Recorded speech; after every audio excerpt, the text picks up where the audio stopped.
is it not the case, or is it the case, that human nature is somehow drawn to the miserable stuff, especially when life itself is not that miserable?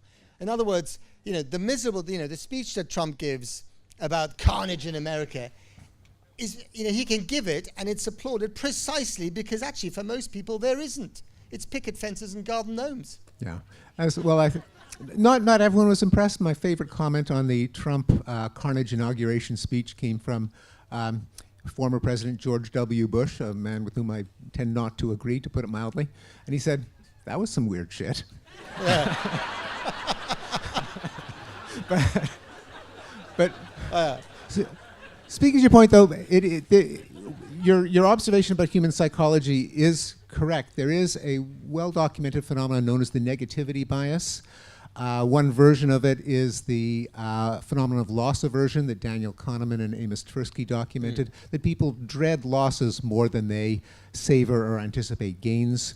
Criticism stings more than praise elevates. We have a better memory for things that go wrong than things that can go right.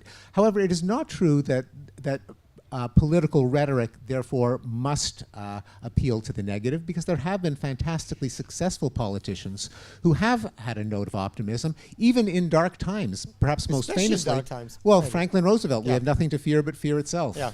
On the right, Ronald Reagan, during a period of double-digit inflation and unemployment, had an optimistic message. Barack Obama, not so long ago, was elected twice with a message of hope and change.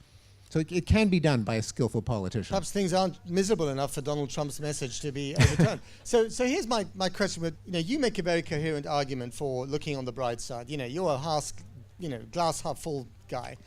How come there is really no politician of prominence in America that is able to come up with that message, or indeed in this country?